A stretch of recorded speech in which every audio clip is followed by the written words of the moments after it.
Hi, today we're gonna make oat balls. You know those little snack packs that you find in the grocery store where there's a couple per pack, really small, not always the most tasty, and usually not very satisfying or filling.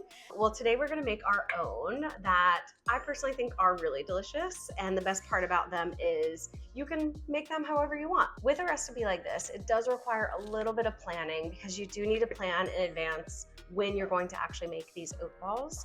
But once you have them available to you, they make such a great grab and go snack. Now, two things I want to do before we get started. One is just the heads up that we do need to refrigerate the mixture for at least 30 minutes. So that's something that needs to go in the planning time. So I'm giving you the heads up right in advance. We need at least 30 minutes to refrigerate the mixture before we get started. So that can go into planning. The second thing I like to do is make sure I have all of my ingredients available. So let's go through some of those together. First thing, we're gonna want the old-fashioned rolled oats. Next, you're going to wanna get some shredded coconut. We're gonna need some honey. It is gonna help keep the oat balls intact, so don't skip this step. Then we are going to need the chocolate chips. I like to do the mini morsels. I don't know if you can see. Now we need almond butter. Again, this is what helps to keep the balls intact. It also adds some really good fats and protein that really help to make them more satisfying. It's a much more mild flavor than peanut butter, which kind of starts to take over the coconut flavor. Being that I really like coconut, I actually go with almond butter for this. So you can use any kind of nut butter that you like, and maybe don't be afraid to play around a little bit. Next, we are going to have our vanilla extract. Lastly, the magic ingredient, a little bit of salt. So now we went through all of our ingredients.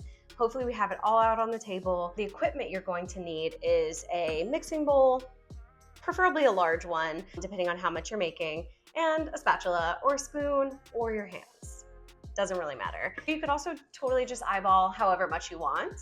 I think the important thing will just be kind of the ratio of dry ingredients to the sticky honey and almond butter that we're gonna put in it. But as you're mixing, if it's having a hard time sticking together, you could always just add more. So I like to encourage playfulness and having fun making some of these recipes. And also don't be afraid to make a mess. Now let's put it together. First, what we're going to need is 2 cups of rolled oats. 1, and then we'll do 2. 2 cups of oats. About 1 cup of the coconut flakes. Again, if this is not your jam, you can change it to something else.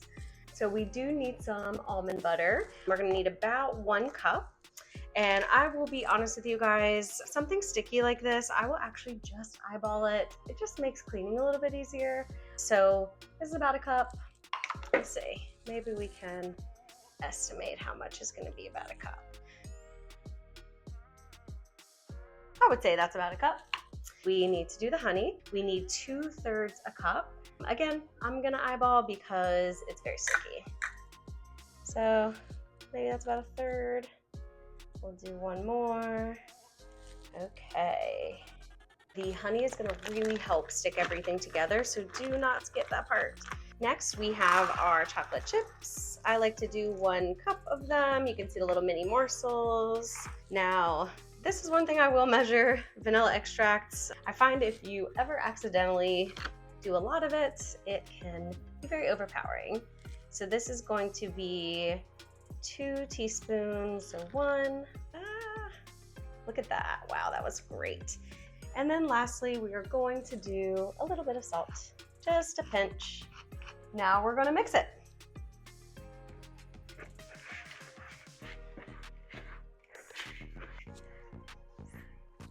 See how that almond butter gets in there and really helps everything to stick. Now, if you're finding that the spoon or spatula method just really isn't getting in there the way that you'd hoped, you can always use your hands. So you want to kind of get it to start looking like this, right? Separating any chunks or any dry parts, making sure that they're all very well mixed together. Full disclosure, I totally used my hands for this once it got a little too difficult. Either way, however you arrive at this, this is what it's going to look like. This is where we will want to maybe pat it down a little bit, make sure it's all sticking together well. And now we are going to cover and put in the refrigerator for 30 minutes. So I will be back right after that. Okay, we're back. I have my mixture here. It's been in the refrigerator probably a little over 30 minutes. Now I have 2 plates here. One of them is where I'm going to put the finished oat balls, and the other is where I'm going to pour some of my coconut flakes on. Like I said earlier, I like to roll the oat balls in some coconut shreds just to get them a little bit more flavor. Again, you are welcome to skip this step, make your own, whatever you like. So I did that. I poured just a little bit. I like to just kind of pour it as I go so I get the feel for how much I need. Now let's make the oat balls. We're gonna take from our mixture, just get a little rounded scoop. Roll it around, compact it. Any drippings, go back in the bowl. Okay, like this. You have your little ball. Roll it around in some coconut flakes or whatever else you have on hand. Okay, so again, grab a scoop, put it into your hand, compress it like this. You have your little ball. Roll it around. Like this. Look how nice. Now you can also make your oat balls any size that you want. So if you want to have smaller ones that are a little bit more compact, you can do that. If you want larger ones, you're more than welcome to do that. As you can see, I'm starting to transition to my hands because it's just easier. So, and truthfully speaking, I usually recruit my husband for help on this. It can be a little tedious, but if you're like me, you can put on a good show. You can have a friend or a partner come in and help. You could call somebody, be on the phone. You could watch my video because it's so entertaining, but just kind of give this a moment to yourself to do something repetitive. It might even be a little restful. I will say that I really like these oat balls because they have such good flavor and they have all 3 of our macronutrients in it. So they have carbohydrates, fats, and proteins in it.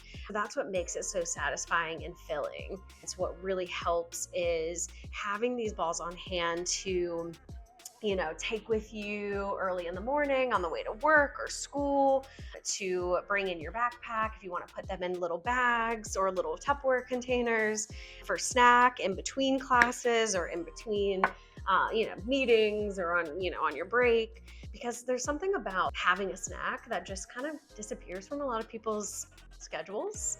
But a lot of times our meals are several hours apart, and having something to eat in between then is actually really helpful. Prevents you from getting too hangry. It also allows your body to get the energy and nutrients that it needs in between meals. Another fun thing about these oat balls is that the complex carbohydrate and fiber in the oats actually really helps with blood sugar regulation as well. So this is actually a really nice way to have some additional protein, fat, and fiber that's going to help to mitigate some of the blood sugar spikes that may come in something with a little bit more simple carbohydrates in it.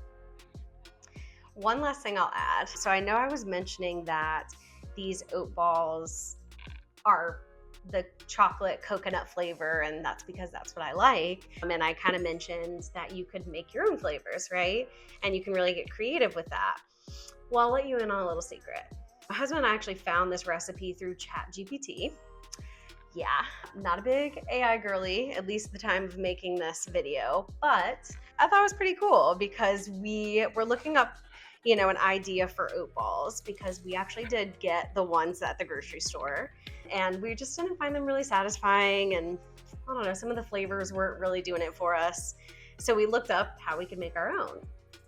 Well, ChatGPT came up with some suggestions and we responded and we were like, okay, add, we want coconut and chocolate, or we want this and that. And ChatGPT formulated all of this for us. So I can't take full credit for this recipe. I think it's such a unique and creative way if you're feeling stuck in a rut around planning your meals or planning your snacks. So, if you're watching this video and you're like, Coconut and chocolate are not my thing, but I don't know what else I would do. Put it in ChatGPT. I would actually be interested to know what some of you get from that. Don't feel like you have to stick to this recipe. I know for us too, even when we get sick of the chocolate coconut flavor, we like to go to something else and get a little bit more variety, which always makes it fun. If this is what your hands look like towards the end, you're doing it right.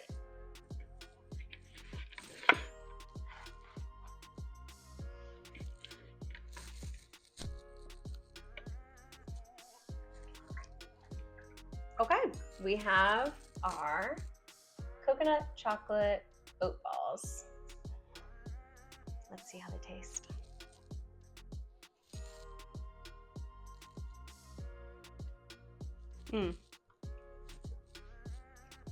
Perfect. Now, what you'll want to do is store them in an airtight container in the refrigerator. If you find that they are kind of falling apart, you can also compress them a little bit more or put them in the refrigerator before eating them, because that'll help kind of solidify some of the ingredients. Otherwise, now you have your oat balls. I hope you enjoy, and feel free to leave me any comments. Let me know what you liked about it, maybe some changes that you made, and then anything I use in this recipe, I will do my best to link in the description below. And as always, if you'd like to learn more about me or why I started these videos, I will link my introduction video as well. Thank you all for coming. Thanks for being here with me. I hope you enjoy, and I'll see you next time.